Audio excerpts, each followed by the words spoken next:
Hi there and welcome to episode 159 of the ADHD Adults podcast. I'm James Brown, the man who went to the Polytechnic of Life, but only got in through clearing. And as usual, I'm joined by Dr. Alex Connor, who only added the word education to his title, Alex the Psycho, because actually that was taken on Instagram. And Mrs. ADHD, who had a former career in prison-based education. But actually what they do is just let her speak to prisoners to let them decide if they wanted to end up like that. Alex, Thanks. hi. Higher education today, is it? Higher education. That one wrote itself. Yeah, it just is. Did it also write all the bad ones, all the other bad ones as well? Did it? Yeah. I like that one. And Sam, hi. Hiya. How are you both, Mrs. ADHD first? How are you? Was that just a 5-second pause followed by how are you? You forgot to answer the question verbally. I didn't forget. I couldn't answer it. I couldn't work out. You looked really frightened for 5 seconds and then just said, how are you? Which of course, no. And Alex, obviously, I've got James. Sorry, Sam, was your brain going, oh, you're supposed to say fine, but I'm not completely fine, so I can't say anything. I don't know if I am. I don't actually know how I'm feeling. Just ask him how he is. Deflect it. No one's noticed. My new response is nothing's on fire. That's the bar for things being okay. If nothing is on I fire, always say I'm still alive. Oh, that's beautiful. Yeah, it is. And Alex, nobody cares, especially me. But how are you? Yes, you do. I'm excellent. Thanks, James. Yeah. Numbers intern's been in touch, tells me that they really need a good look at their life. If they're this obsessed with numbers, it's tragic. Also tells me that we're ticking just over the 1 million plays since we recently moved to Spotify, which seems like a big number to me. Something metrics, but also something madness. One of whom sent us a letter, not one of the band Madness, one of those people. They didn't, but carry on. It's like the only popular culture reference I've ever got. He's a bit of an arsehole, apparently, as well. Really? Yeah, so I've heard. I've forgotten what we're talking about, to be honest. Dogs from Madness. Oh, right. Yeah. I don't know. That's right. It's a paper from Robert from Kidderminster. It says, I listened to your episode on dental health. James said he doesn't have false teeth, but how come they come out at night then? He's like a Dracula. Do you see? Do you understand the joke? Yeah. He was never that witty. Got it. Let's be honest. Bobbert was a lovely guy, but he was never that witty, and nor are you. So I'm guessing you're getting someone. And didn't notice anything.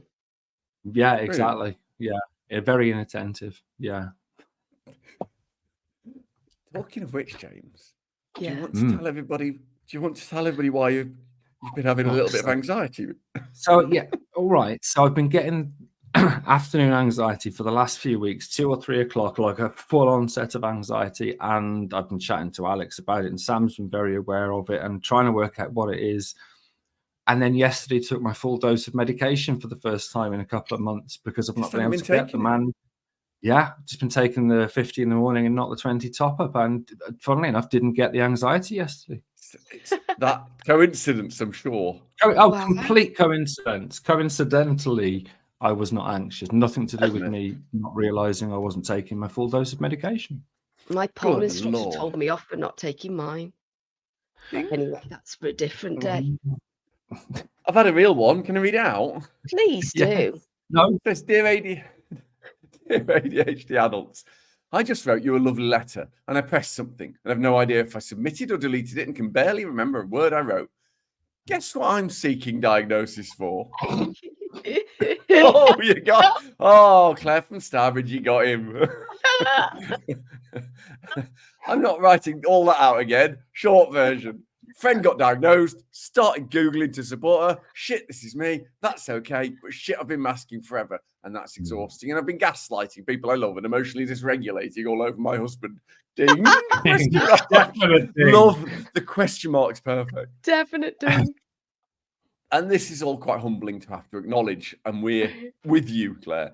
Anyway, bit disappointed to know who. Anyway, I found your podcast a month ago. I'm on episode 126. I've learned loads and feel less alone in this. Thank you for being your whole vulnerable, foul-mouthed, pedantic, abusive, reflectionless, Coldplay-loving selves. And it doesn't say and Alex and Sam, but I presume that's what it means. You have helped me process grief, put words to my experiences, and accept myself as I am. You're doing an amazing thing. I'm now on a waiting list for diagnosis. Thanks for pointing me to Right to Choose, England and Wales. Also, Alex, your Birmingham accent. Sorry, just England, yeah, of course. Alex, I was thinking about the cricket. Alex, your Birmingham accent is actually a Dudley accent, and it's shit. That's the reason I put that one in. That's brilliant. That's brilliant. Claire from Star. Jeez, Claire from Star. It is shit. You are. I'm not. I don't know. Thanks, Amazing. Claire. Thanks, Claire. We love that one. Wow. Just last thing, as usual, Tarquin, the Metrics Intern, has given me some information about another city we've got listeners in. It's the magical city of Raleigh in North Carolina because of Heather from NC last week. Remember? What? Or the week before.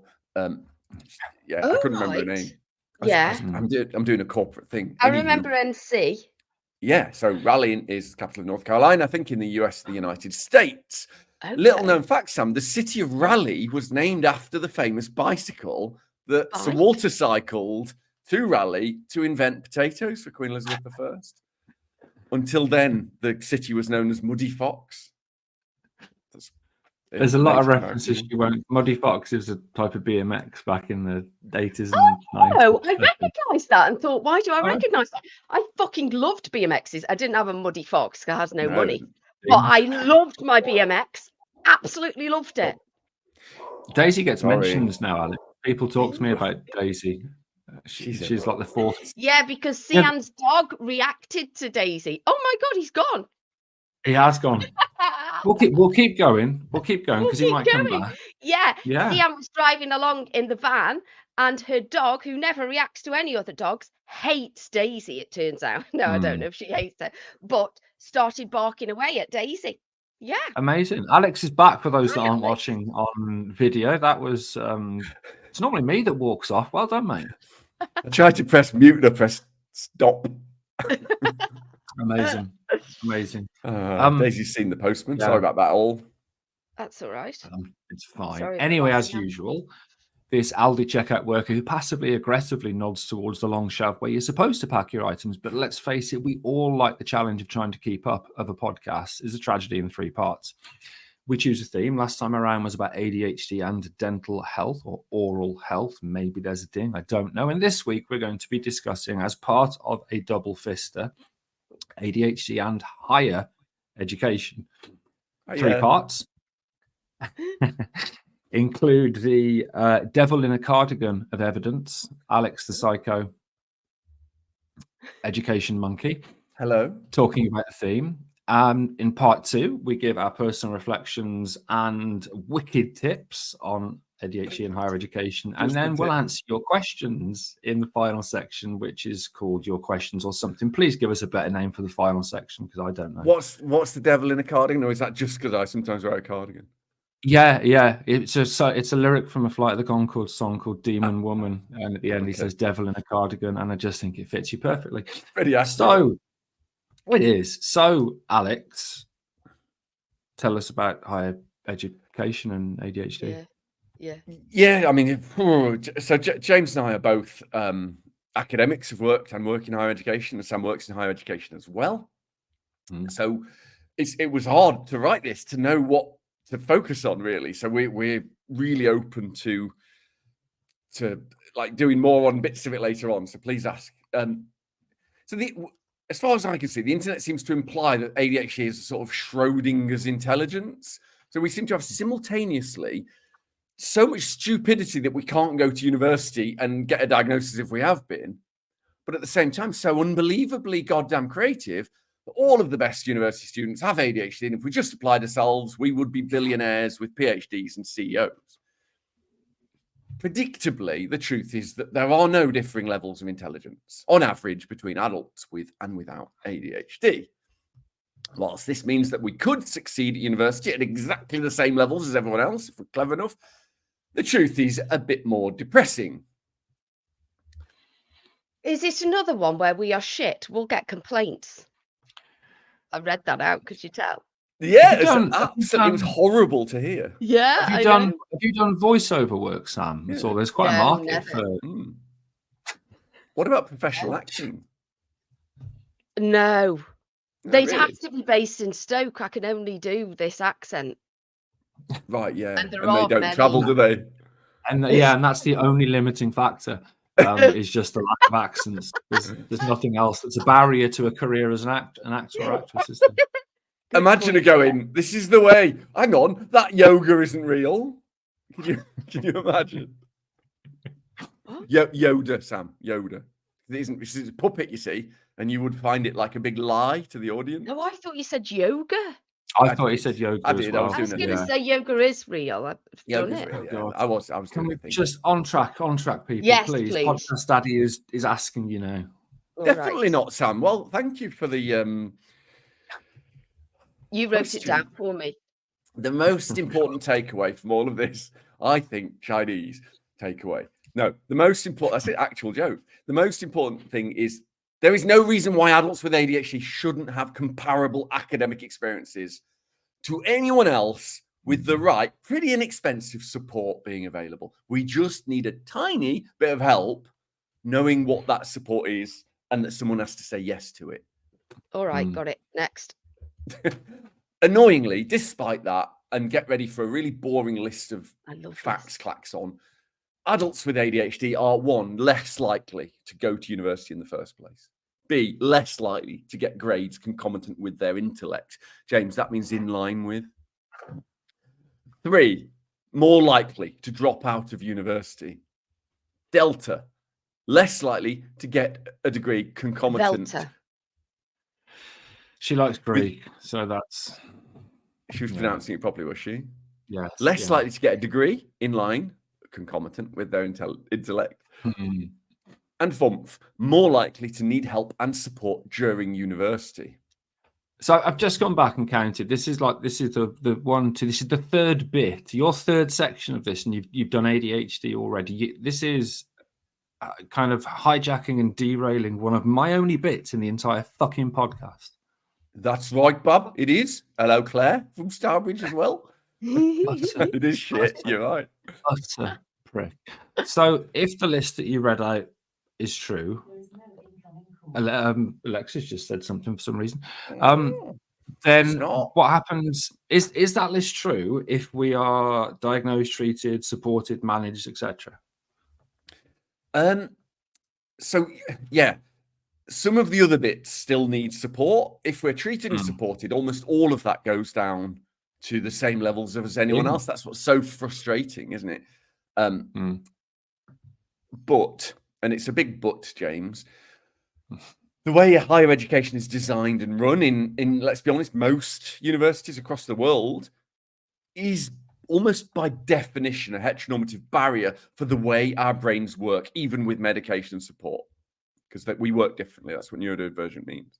There is a move, of course there is, from amazing academics towards active learning, but it is so much more expensive to do that than to sit in a great big lecture hall being bored at. That's what you and I, it's one of the reasons we hated it, right?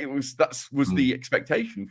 Oh, you can't do all those things, James. You've got to just spend an hour just blaring at people instead of what you really wanted to do, wear a funny hat.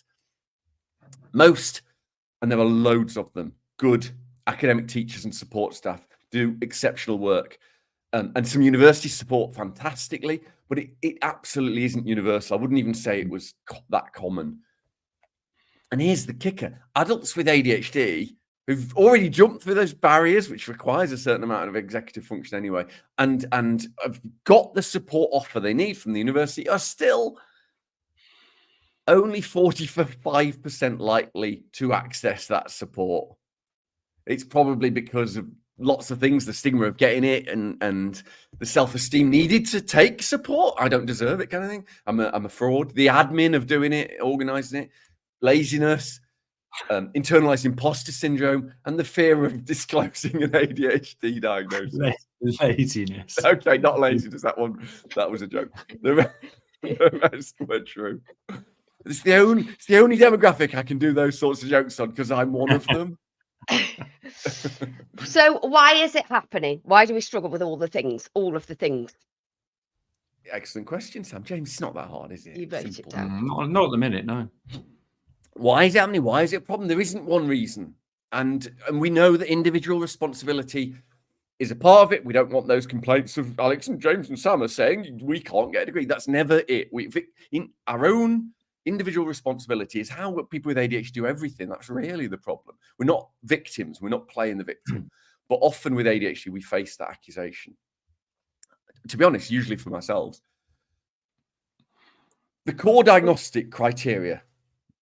Oh, was it? They put massive pause. Yeah. I thought I'd missed something. I thought I'd missed like I usually do. I even put dots in the script so you wouldn't get panicked. Can you see? Dot. Yeah, I wasn't. Look at the core diagnostic criteria of ADHD, and it's a who's who of things ADHD people might struggle to do at university. Take your pick. I mean, if we just throw anyone out, James and Sam, I'm sure you know, sitting still when sitting still is expected at university. Christ. I mean, making careless mistakes or lacking attention to detail. Yeah. I mean, I don't think there was a single one of those 18 or 9 for James because he wasn't paying attention, where they're not a problem at university, and you're expected to be able to do them, or it's a character flaw. And then add to that emotional dysregulation, even worse, rejection sensitivity, unsolicited feedback from assessments is how it works.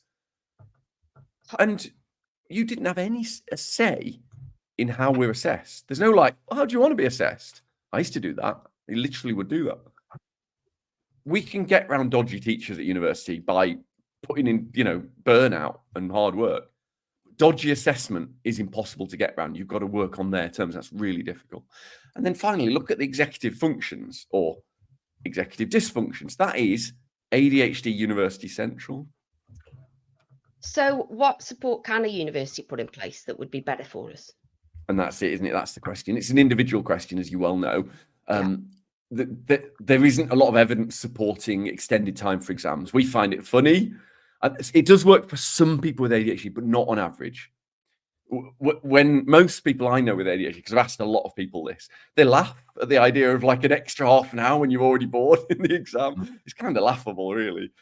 Some universities, and I've heard of a few, who have guided like observed breaks at uni. Yeah, and that line there has just torpedoed my tip, ding, for part 2, because that was my tip, to have guided breaks. So I've got to think of something else now. Cheers. I mean, it's in the script, James, written down. I know. I'm not going to read your bits, so I'm boring. Another thing would be make the questions less ambiguous. That's what universities could do. Yeah. But James, you might not have read this article actually, but there was a Times Higher Educational Supplement article in, I think it was 2022, and there were recommendations from the authors. If I just check who the authors were, it was James Brown and Alex Connor, and you cited their own paper. There's an ethical dilemma here. What I'm choosing to ignore, and bearing in mind this is based on opinion, not even evidence. No, it sort of is evidence. We put the reference papers in the article, but dead quick, boring list clacks on. Educating students and university staff about ADHD, theirs and others. Providing support without demanding a goddamn diagnosis. If a student in Freshers Week goes to the GP, they won't be treated probably until after graduation. So just accept it. Think about coexisting conditions in every ADHD conversation, especially specific learning difficulties, autism, anxiety, all of them really. There's no especially. Delta, Felter, whatever. Support Delta. Staff. Delta, thank you. Delta. Support staff who, what? Delta. That sounds quite Stoke, doesn't it? Delta. Do you remember? And you probably see it too, Sam, where you are, but universities were like, it's Mental Health Awareness Week. We've got to support all the students by doing 24 hours, 7 of extra work without pay. It's dead common. Support staff with ADHD traits and any mental health issues. It's not, if you, I know he's a little bit of a knob, but ADHD friend Richard Branson said about Virgin, I support the staff first. That means the customers will be supported that way round. It isn't the other way around. That whole bullshit, and it's true of students as well, that the customer is always right. Everyone quotes that, but they forget the next bit, which is explicitly only on their matters of taste, nothing else. Not, it's not about everybody having a right to. It's frustrating. So support the staff first. Shape the lessons, exams, coursework to take into account executive dysfunction, like impaired time perception. Planning seminars, assessments, lectures, agreed time, goals, maybe deadlines, shorter milestones, be clear deadline reminders. It's not hard. So ask yourself, what do you need? A consensus statement that what we didn't write on students and ADHD, published by the UK Adult ADHD Network. It's a huge national research network. In BMC Psychiatry, it's a journal, James. It's like a big load of paper that proper scientists read. Oh, it doesn't. I'll explain afterwards. They said this. A multimodal approach with practical advice is needed, with guidance and recommendations based on expert consensus that can be adapted to support ADHD in individual university students, moving away from the learning disability model only toward personalized interventions, timely access to treatment, reasonable adjustments, and general educational support. So the main thing to remember is ask the individual student what might help. See if you can do it. Is that it? I was miles away. Honestly, no, I wasn't. I filter you out as it is. Thank you, awful dull. Let's have a break, please. And then it says, "Here comes a jingle." Yeah, I thought that because we got a new jingle, haven't we, James? See you in part 2. Alex, hi. Aight. What's up? Hello, Governor. Welcome back to episode 159 of the ADHD Adults podcast, where we are talking about ADHD and higher education. Hi. Yeah. The part where we talk about our personal reflections, and those two will get tips, but I never do. Ding. James, you're first on the list, so I always go to you first. Thank you, Sam. I'd like to think that it's that for that reason and not because I've got anything useful to say. Which you haven't. No, obviously. I can separate this obviously into 2 bits: when I went through higher education and when I worked there, and I'm going to do that. I had a very non-linear path into higher education because of people pleasing. I hanged around with the wrong kids at school and fucked around a lot, and thought, for example, it was cool to have the record for being kicked out of a lesson quickest by walking in and telling the teacher to fuck off immediately. It is would cool. Celebrate 7 seconds, and it was like, yeah, that's amazing, but not to actually get good GCSEs and turn up for A levels. So I started to be a nurse. I told the story before. Broke my back, had to finish nursing, and luckily the university year was starting a week after that. And because my nursing college was aligned with the University of Wolverhampton, Wally Polly, I just phoned up and said, can I do a degree? And their admissions policy, which was very robust, was yes, turn up a Monday. Didn't even ask me any questions. So I'd always been interested, and whenever I do the little talks, I talk about this. I'd always been interested in biology, fascinated in it. Didn't have many friends as a child. The only book I ever read was the Collins Illustrated Encyclopedia of Family Health and Disease. I was fascinated with health and disease from a very young age. So I knew that's what kind of why I went into nursing. I knew that biology, medicine, science, that was something that I got reward from. But within a degree, you do modules, different areas, for example. And the ones that I did not find rewarding, I couldn't prepare for them, didn't attend the lectures as much, struggled to revise for them, and didn't do very well. I got a 2-1 upper second class degree, which I was told when I was at Wolverhampton, if you don't get a 2-1, your degree is not worth the paper it's written on. Imagine being told that in a tutorial where half of the people probably aren't going to get a 2-1, that your degree is not going to be the paper it's worth on, mate. I missed out on getting a first because I impulsively, not just from being thick, I impulsively chose 2 final year modules which I didn't read the module descriptors for. And thought, oh, clinical pharmacology, that sounds interesting. It wasn't. It was about selling medicines. We had to dress up in a suit and do a presentation like we were drug reps. And of course, I thought.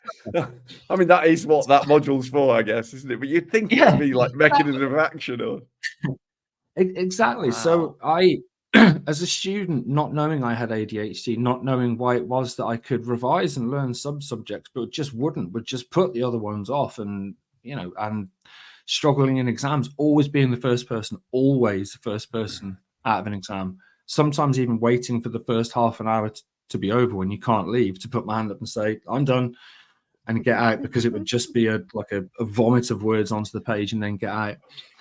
And then I ended up obviously doing a PhD, etc. And that experience was very different. And I suppose it goes beyond higher education to some extent. Now, as an academic, I think that's when I really started to see the challenges of ADHD. It's hard enough as a student, particularly if you pick a subject that might not be rewarding and without the support. But as an academic, it was a fucking nightmare. And I actually coach quite a few academics with ADHD who are going through the same thing. I was once called by a prominent researcher who had bad teaching feedback, a dancing monkey with jazz hands. That was why students liked me, because I would you didn't always wear a monkey. You could have been. It was a horse sometimes, wasn't it? Exactly. Exactly. Yeah. Inappropriate. But just trying to make lectures interesting and engaging was seen by others as being a weakness. No, you should go there and say the facts, and then if they ask a question, don't answer it. That was what that person did. And that's so annoying. You used to put so much time and effort into making things different, the hats and the things. That came from my experience as a student, knowing that when you've just got that dry, dull person, I used to teach anatomy. It's one of the hardest subjects to make interesting, because it's just, here are the names of some bones, here are the names of some muscles and some organs, and etc. Now, during lockdown, this really got amped up because we had to deliver everything just through a computer screen, and none of the students had their cameras on or would talk, and it was really difficult. But again, I tried my best to make it interesting so that they would even turn up, because now lectures are recorded. Lots of students don't turn up because they know they can watch a recording. So this is where the animal masks used to come on, and to get students to stay, it'd be right, if you can guess what animal mask I'm going to wear at the end of the lecture, you can win a chocolate bar. So they'd all stay till the end and then put animal emojis in the chat. Do you remember we did the Jurassic Park thing as well? I was about to say, it went a bit far when I agreed. You ate 3 of the students. I agreed for the endocrinology students that if they attended all the lectures, I would wear an inflatable T-Rex outfit. Yeah. And we recreated with the music from Jurassic Park a scene during a lecture where I wore an inflatable T-Rex outfit and came into a room and attacked, I think it was like a cuddly bear. I was in a mental health crisis, Al, at that point. It was brilliant. Brilliant. They loved it. I mean, the students fucking loved it. But again, it's not something that is spoken of as a good pedagogical approach. I disagree. Towards the end of my time in academia, a few things happened which I think were interesting. Students with ADHD started to come to me because they weren't getting supported. They had heard either the podcast or from somebody else or from me saying in every lecture, I've got ADHD. And they started to come to me. And then to Eric, when Eric got his diagnosis, and we were a little support group for all the students who weren't getting the support that they needed, and that were really struggling to even get an extension sometimes, even though it was written into their individual report. And that, well, I'll take it. Ding. Thank you. And that shouldn't be the case. You shouldn't have to find a lecturer that's got ADHD to go to them to say, I'm really struggling and I need help. Can you talk to my personal tutor? Can you talk to this module leader? That shouldn't happen. And the last thing that happened is when they came to you with this difficult thing, were you still in the T-Rex outfit? That's how I'm visualizing it. Of course I was. Yes, I was. Always. Sorry to hear that. Milk. When I left or decided I was leaving academia, around the same time I was asked to write for a Nature paper out. Nature, you know the journal Nature is quite high ranking, isn't it? I know you've got a paper in Cell, which is lesser. But it was about pursuing a scientific career when you've got ADHD. And when you're an academic and you write a paper, because it's a money-making scheme, and the journals have to charge you to access it if your university doesn't pay for it. I've never had more academics contact me asking me for a copy of any of the 60 or 70 papers I've got than that one. So many people got in touch because it's behind a paywall saying, can I have a copy of that? Because I want to read it, which tells you, how many people with ADHD end up in academia. And it was my goodbye letter. In the end, it was very much this has been a struggle. I wasn't supported, and I hope it isn't the same for everybody else, which is a really long personal reflection. Apologies. Mine are normally shorter. In terms of a tip, which I've now had to change because Alex torpedoed my tip. Yeah. If you're thinking of going to university, choose the subject wisely. For many children, adolescents, young adults, there is parental pressure to do a subject that's associated with a career that, for example, it can make you wealthy, or it could be, go into medicine because your siblings did, or go into law or architecture. If you don't find those topics or those subjects rewarding, you are more likely to struggle. And many of the students that I worked with who changed degree after the first year changed radically from marketing to biology, or from biology to something in languages, because that was something that actually they were interested in and found reward from. So really pick the subject you're studying wisely, because otherwise you can make it more difficult for yourself. That's me. I need to rest my mouth. Ding. Sam. Sam. Well, I went to sixth form because I didn't know what else to do, and then I went to college after that just because my mum she was going to study accountancy, so I thought I would. And university wasn't even on my radar. It wasn't something that people did where I grew up or in my family. But I've tried numerous times to get a degree with the OU since then, and I just can't. I can cope to a certain level, and then I just can't do it. Everything just falls apart. So yeah, I haven't really got a lot of experience with this, but obviously I work in university, and I'm doing one thing. Well, this isn't really a degree or higher education, or is it? I don't know. It's a level 5 degree apprenticeship thing that we're doing for my coaching. But this is the first time that I've studied since having ADHD. So I declared it, and the response at first was a little bit odd, but then somebody met me from the whatever they're called team, because every university has a team, like a disability team that can help you. And whatever they're called team. Whatever they're called team. And I had a meeting with them, and I was really scared because I thought, are they going to expect me to tell them what I need? Because I don't know. And the only thing I could think of was, I need you to communicate really clearly to me exactly what I have to do and what is expected of me, because I'm not very good at I take things very literally, and I'm not very good at reading between the lines kind of thing. But they were really, really good. And she basically went through all the things that they can offer me. And I said, I need to be prepared in my head for everything that's going to happen. So if I can know in advance what's going to happen, that will really help me. And she said, well, we can give you the slides before any lectures and things that you have, so that you'll know exactly what's going to happen. And during those workshops, which can go on for a whole day, you'll get extra breaks. And when you want a break, you don't have to tell anybody. Just switch your camera off, because it's going to be virtual. Switch your camera off, switch your microphone off, and go and have a little break, jump around or whatever, and come back whenever you like. And they were saying, I don't need this because I prefer writing to speaking. I'm not very good at speaking, but they can change all of the written essays to discussions if that works out better for me, and they can change the endpoint assessment if that's better for me. In the spirit of positivity, this is Aston University, is it? Because we need to shout out the. No. Who is it? It's so Aston University are paying for it, but it's a company called Raise the Bar that are providing. And they've got their own team. whatever Yes, it's they have called. their own team. Yes. Well done, Yes. raise the bar. Take a boo. Yeah. Although actually our inclusion team at Aston University are really good as well. We know Yeah, I found that. one student, you know them as well, James, that actually Mm. was referred to a psychiatrist and got a diagnosis through the university, paid for it privately, and they got Brilliant. a diagnosis, which I think that's kind of rare, but Really really rare. good. Yeah. Gosh. Alex, what about you? No. Not Start. I've got to. Yeah, we've got to stop. I've got to questions. stop there. Oh, sorry. Because as usual, you've missed out a load of salient points. Now, when you were studying at the Open University, this is all Yeah. relevant to ADHD.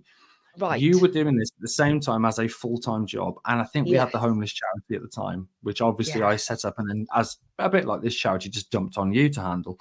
So you were working Ding! already like Ding! That's a good ding. You were already doing like 60 hours a week and also trying to then do this extra work, which meant that you will, as we often do, we work closer to a deadline. You were leaving coursework until the night before, staying up all night Yeah. doing that coursework. I couldn't even look at you or talk to you because you would absolutely eviscerate me if I was in your presence. And then you'd get 81% and still say, I'm shit at this, I'm thick. I can't so do much it. from others. Yeah. And actually, it really, as much as, because that's my rhetoric, right? That's how I define myself. Yeah, it is. Yeah. And so when I got a good mark, that would destroy me. I couldn't Mm. handle it because it was Right. objective evidence that I wasn't completely shit, and I would be, and I'm nearly crying now, I would be in floods of tears. Well, that's what Go James on. and I are here for, to remind you. Yeah, do the funny cry. No. do it. Yeah, I just couldn't. It's all right. You shit at loads of stuff instead of that. It's all right. I know, that's true. Thank you. You're But welcome. yeah, I just couldn't fucking handle it at all. The whole thing was just too much for me. I couldn't do it. So, That's really tough. trust to anybody that can. I just couldn't. Alex, what about you? No, I think what you've just described is so common to adults with ADHD. I really, really do. I have that too. I was just, I don't and didn't have the same self-esteem problems you have. So, I was able to find a workaround because of privilege. So I have a love-hate relationship with university. I like winning. So I did the wrong thing for so long. And James has come out of character a bit. I know, yeah. Don't like it. Yeah. Assessments are the problem. That I hyper focus on them. I don't feel in charge of them, so I ruin my emotional, physical health to make sure I kick it into touch, and it's not healthy for me. So I really hated, especially my PhD. Hated it. Shouldn't have done it. Nailed it in the end but it was so unhealthy for me. So what can I just ask so are you, because I'm great at exams for some reason. Yeah, Really me good too. at it. I don't know why, but essays I just couldn't do because it's that longer kind of, and I had too long to plan it out and work out what to do. Me And too. I'd Couldn't do question them. everything and just couldn't do it. Whereas exams, I just had a short amount of time, and that worked for me because I'd just write down what I knew, leave, and would do well. I think this is that thing Really about different, though. dopamine interest. When I did a coaching qualification, which is nothing like my PhD, it really was minor. It's like the minimum what you can get for accreditation for the EMCC. But I found it all easy because I would have done it anyway, without anybody watching. Yeah. And that was the difference for me. So that essay, I was writing. Yeah, there was a longer deadline, but I would have thought about those things anyway. All the scripts James and I write, the book, we write that as a hobby anyway, and that really that's what James was saying about his tip, which he stole from me. The tip is learn on your terms. Try not to focus on what the qualification is. It isn't as relevant as you think. People don't care afterwards. But if you need something professionally, then you do. But try and align what you want to learn with what you would learn for free by going down a Wikipedia rabbit hole. Make those two things the same if you can. And most people with ADHD learn vocationally as well, and they learn actively, which means They can see how this would help someone.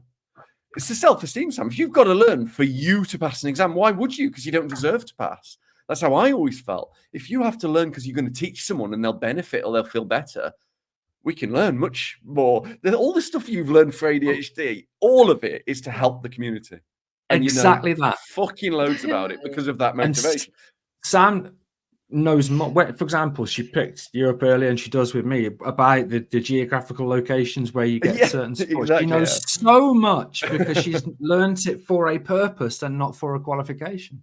We should probably tell people that when Sam said, true, actually. when I said England and Wales, and Sam said, "Oh, not Wales," I muted the recording for a second. Said, "Sam, don't you ever fucking speak to me like that again." And then we played again. We pretended it hadn't happened, but yeah, I will fucking end you. Know your place. I did all that, obviously, but you have to learn, don't you? Yeah, I do. I do. I'm even nervous saying that in case you hit me with your massive muscle. I can't reach through the screen. I wish I could. So that's it. That's it. You're done. Brilliant. We'll have a quick game then, mate, because we have got time. Right, then. So this is, I suppose, vaguely jingle related. And I may have mentioned, I can't remember the last episode, that even though I didn't need any of this because we can use computers now to alter guitar sounds, I still went out and bought, a lot of guitar equipment. £600 obviously worth. Yeah. Obviously, and more on its way. And obviously made mistakes during that process. So this is guitar pedal related, Alex. When a guitar makes a nice noise, it's because there's a pedal which makes it modifies the sound. So did I buy 2 of the same type of pedal? Because I was frantically just looking at what are the best pedals to get, and I ordered 1, 2, 3, 4, 5, 6, 7 pedals. Yeah, I know. Did I 2, when buying one of said pedals, not notice the autofill in the register account and registered an account with an email address I no longer have access to, so I can't complete that order? Or 3, because the pedals need to be supplied by chargers, did I buy 6 9-volt chargers for pedals before realizing that you can buy a unit where you can just have a little cable from that unit to all the pedals, and then bought that as well? Oh, that's really horrible one. It could easily be any of those 3, couldn't it? I don't think you bought 2 of the same type, because you spend a lot of time comparing blood types, so you're used to that kind of thing. Because you're a Dracula, do you see what I did? Oh, I don't think it was autofill, because your old emails Dracula at yahoo.com, it doesn't exist anymore, so they wouldn't let you. So you bought the volt charger thing. Oh, look at his smug face. I can tell immediately. Yeah, I know. Yeah, you're wrong. Yeah, no, autofill my email address, what a dickhead. Which, even though I'm still a visiting professor, they've cancelled my email address. Shit, I need to contact them again. Yeah, I know. So anyway, so that, I believe, is 10-7, Alex. I'm forging ahead, and I'm so happy. I'm so happy to go into the break in that knowledge. We'll be back in part 3 to answer your questions. Shit game.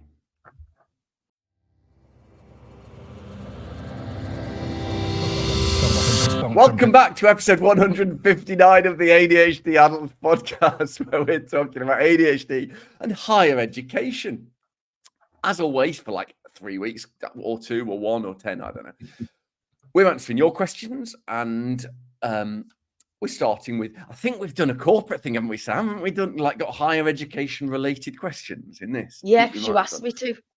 Yeah, I'm really happy about it. It's like real actual broadcasting grown-ups to coincide with our million, what is it?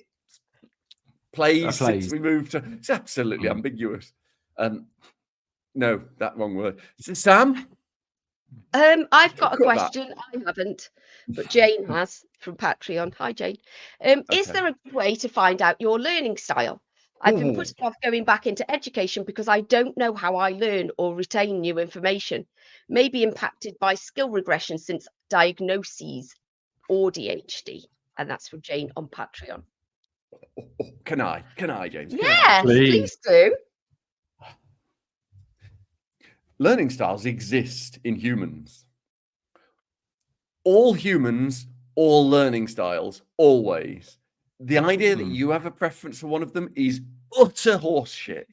Utter. I mean, this has been known for decades and decades, and so many universities still talk about it. So many schools teach it. It is fucking ridiculous. It's terrifying. I'm a visual learner. Are you? When reading, so are most people.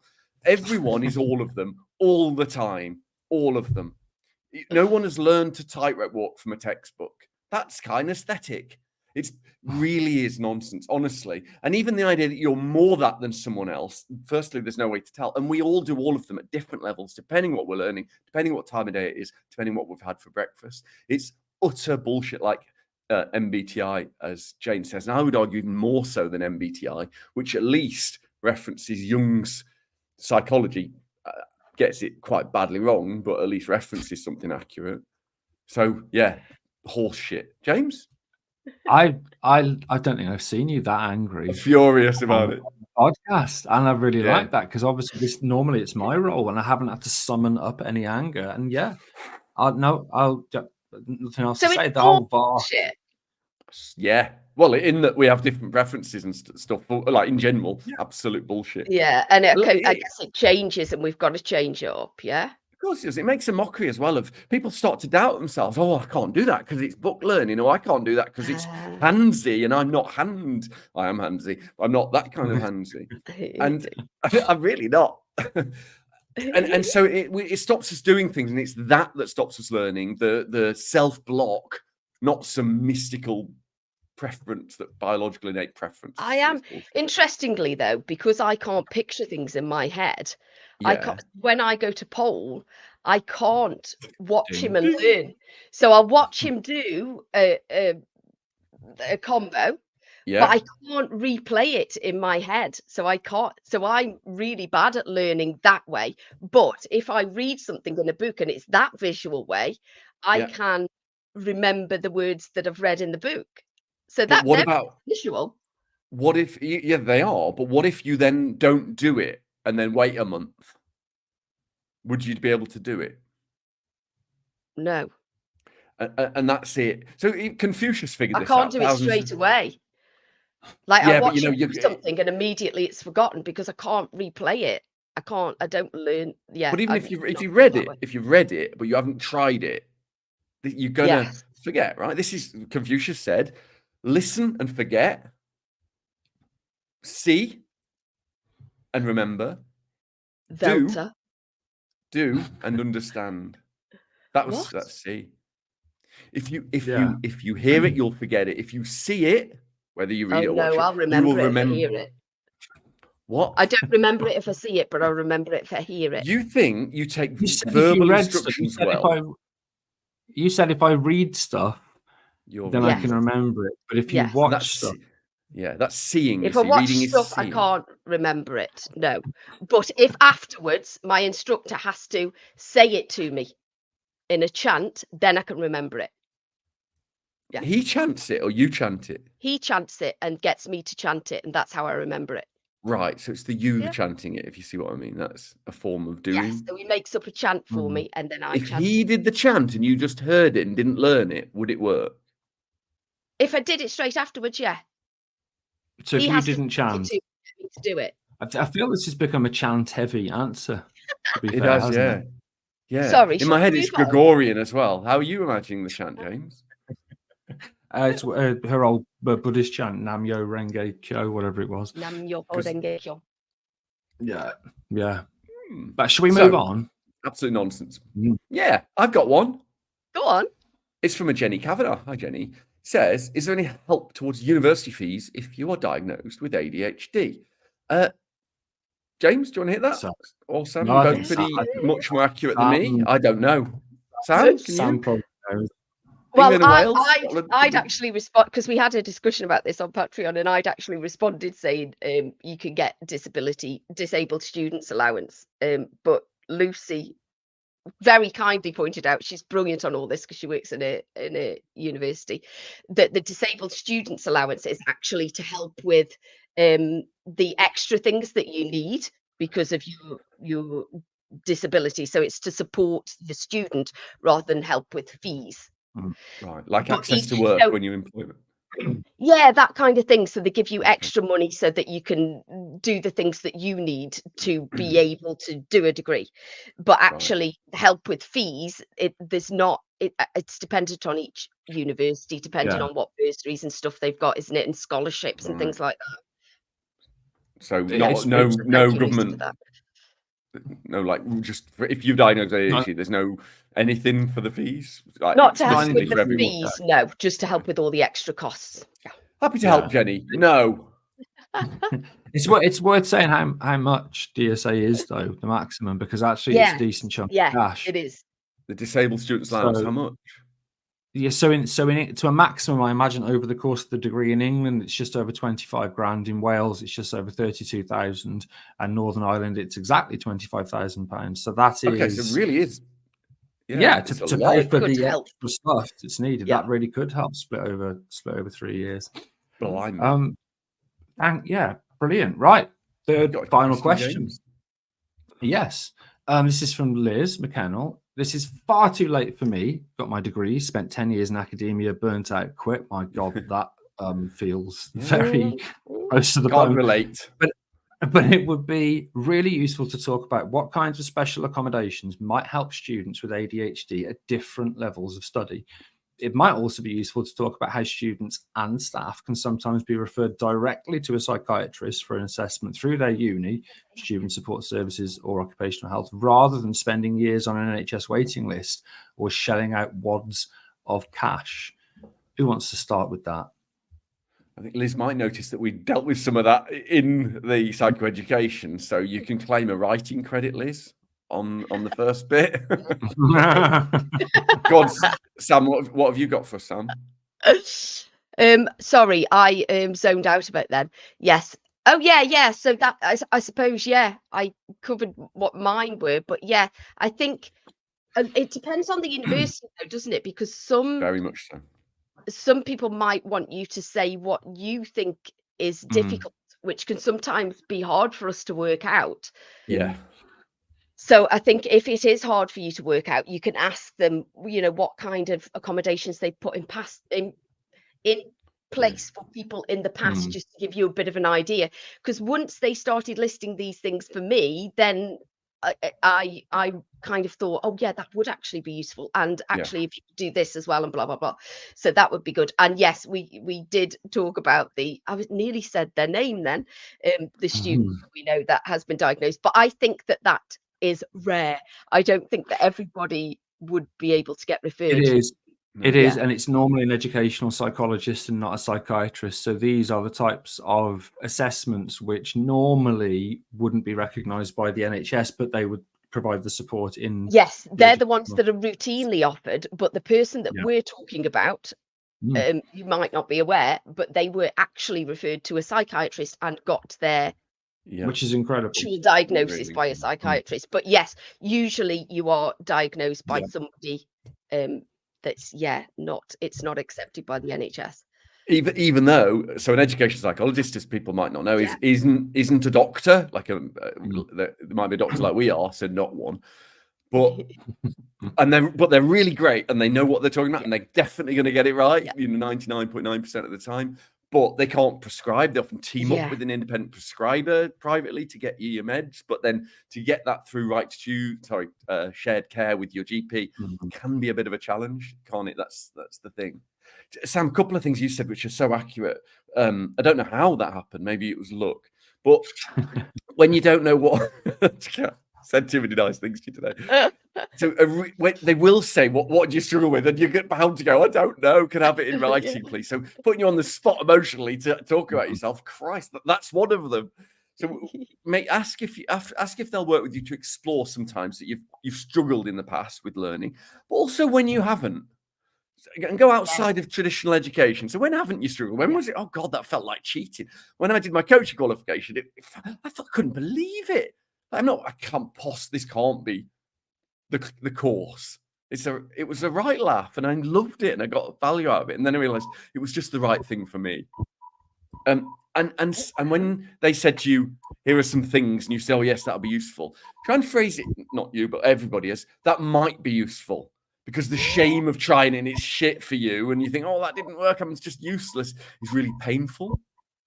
What is that noise? I can't hear a noise, but my lights are flickering. Well, I can hear a noise. It's a poltergeist. Okay, well, nobody else can. So, oh no, I can as well. It's quite loud, can you? but I like it. Yeah. It's like. It's a ghost. It's obviously a ghost. Starting again. I think we can power through this because we're nearly finished. Okay, then fair enough. So think what might be useful, and remember, all hacks, tips, and tricks for ADHD either don't work or stop working. So have them on cycles, and it's okay to talk about that. James, what have you got? Because you did this a lot, right? Yeah, I just plugged my microphone, so I'm not sure if it's working anymore. Well, we can hear you. And this noise has stopped. Yeah. Okay. Probably me then, wasn't it?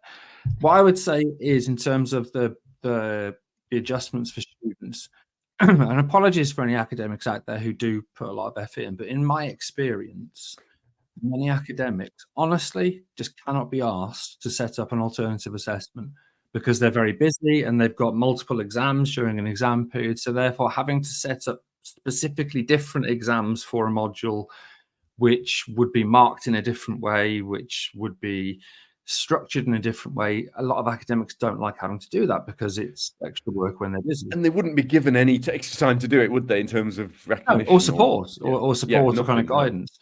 Yeah. But actually, alternative assessments are probably one of the most useful things. So, so Alex talked about, having these guided breaks. So instead of just having an extra half an hour, be able to stop every 10, 20 minutes, and you're in a room with somebody, so you can't, check the internet and get the answers, but take a break. Or, and this is so simple and very rarely gets used, open book exams. Because exams don't test knowledge and understanding. They test your ability to remember something. But if you say, bring in the textbook, then it's much easier and a level playing field for everybody as an exam. Seen exam questions where you say, here's 4 questions. You're going to be asked 2 of them, so prepare. There are loads of different ways you can do assessments. James, I want to give people their final third-year exam questions in Freshers Week and work towards it. I would love that. That's what we should always be doing, but we can't. Yeah. And so there are definitely things that can be done. Other things like note takers in lectures, which are routinely provided for people with visual or hearing issues. There's lots that can be done, but sometimes don't get done. So that's what I would like to see as an ideal situation, I suppose.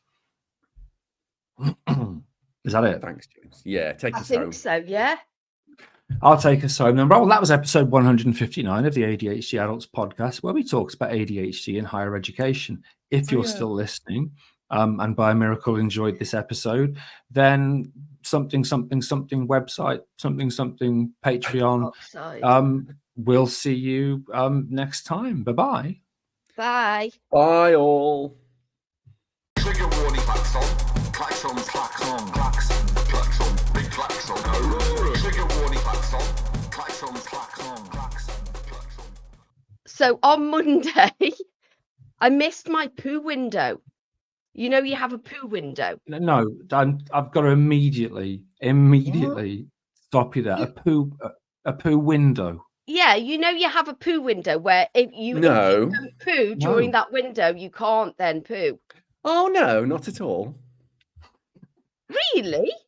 Yeah, because we're humans. Yeah. Where did it go? Back up into your mouth? I don't know, but if I miss the poo window, then I can't poo for ages. So I missed the poo window and then had to go onto campus and then couldn't poo. And then halfway through the day, my body decided it needed to poo, but I can't poo at work. I can't. That's impossible for me to do. So then I'm having to hold it in.